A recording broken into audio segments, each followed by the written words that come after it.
I know a lot of you have been asking for us to do a review on the Tritton AX Pro, so here we go. Let's go and hop into things. This is the actual headset, and it's very sleek in design, as you can see. Manufacturing did a very good job with these particular headphones. One thing that I do not like about them, unfortunately, they're made of plastic, and I mean, so far so good. I've been using them quite a bit. I've had them for probably about 2 months, and I've been using them a lot, and they haven't broke on me yet, so I'm excited to say that they did a good job manufacturing these headphones. Also with the design, it comes with these mesh pads. I don't know if you guys can see those, but very comfortable. Think of it as like microfibers on your ears and on the top headband. So that's pretty cool. So let's go over some of the things that it comes with in the box. First thing is that it comes with these extra pads. These are actually leather pads. So if, for instance, like normal wear and tear on your headphones, you have extra ones, which is really nice to have. Or if you're more of a leather kind of person, you can have these. Now that once again, these are for the top headband and ear cups, so A+ for that.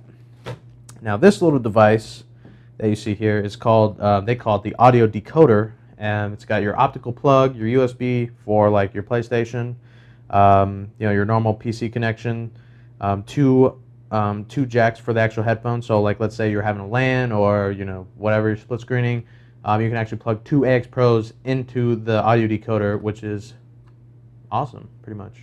It's got your normal volume controls, the ProLogic technology power, which is pretty nice. Your time delay. This is also very important.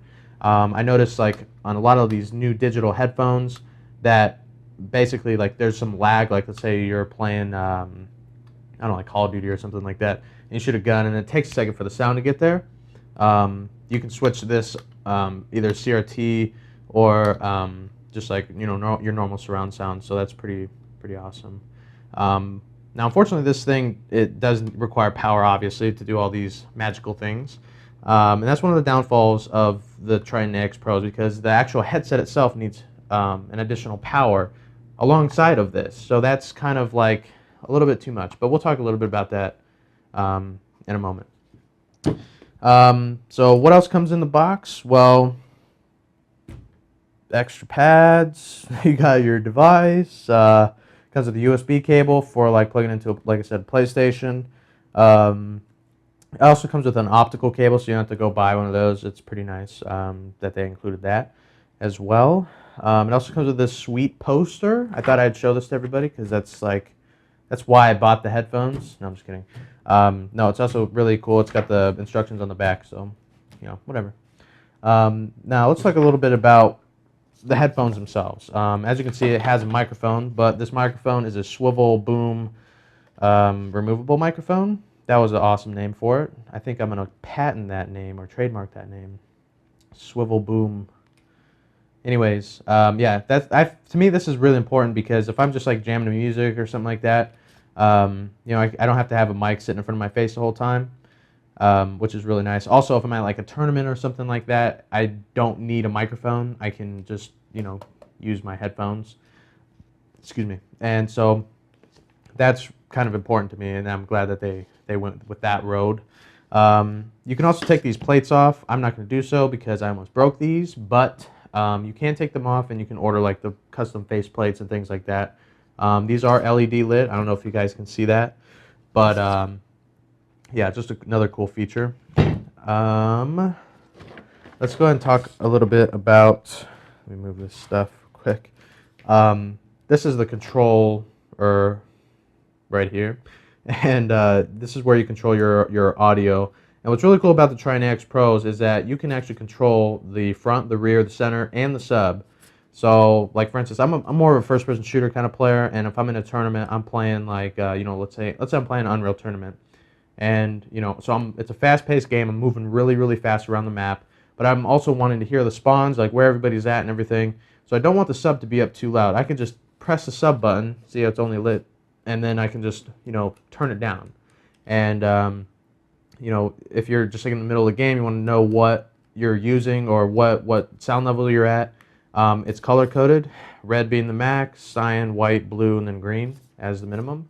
So that's a really cool feature. Now, also on the controller is you have your mic control. Now, this is a really cool and key feature for me. I was playing Killzone 2, and in the middle of a game, I couldn't hear my teammates anymore. I was trying to figure out where everybody was. I just boosted the mic a little bit, and it was just like perfect sound. I was like, that's amazing. So that's key too. It also has a mic mute, so if, like, like my son, if he starts crying or something like that, my teammates don't want to hear that, so I just can mute the mic. So that's a pretty cool feature. Yeah, and like I said, like these headphones, I think are more geared towards PC players as far as like tournament goes. Leisure players, I mean, I would recommend these headphones to just like if you play like Oblivion or like like your RPGs and things like that. These headphones are really good for that as well. Like I said, the DC plug for the headphones is a little bit too much for me, and like if you go to console tournaments, like for instance MLG, you can't take all this extra crap. Like you can't take like this audio decoder. You can't use the plugs. They just don't want you messing with that kind of stuff. And so if you are buying these headphones to play professionally, to play in tournaments, to play competitively, I would recommend just researching a little bit based on the tournament. Ask questions. Ask like a referee at the tournament, and say, hey, can I use these types of headphones? It requires this. Is that available at the tournament? But as far as like PC goes, PC, I know you can bring your own rig. You can bring whatever. So I would recommend these 100%. They are pretty much just amazing headphones. So yeah, I mean that's pretty much it for the AX Pros. They retail at like $150 on Newegg. I just looked it up just now. So I saw them for $149.99. They also have a USB version, which is pretty cool. I haven't looked up those too much, but I'll put it in the write-up with this video. So yeah, that's pretty much it for the Tritton AX Pros. For more information, check out progaming.com. Once again, my name is Steve. We'll see you guys next time.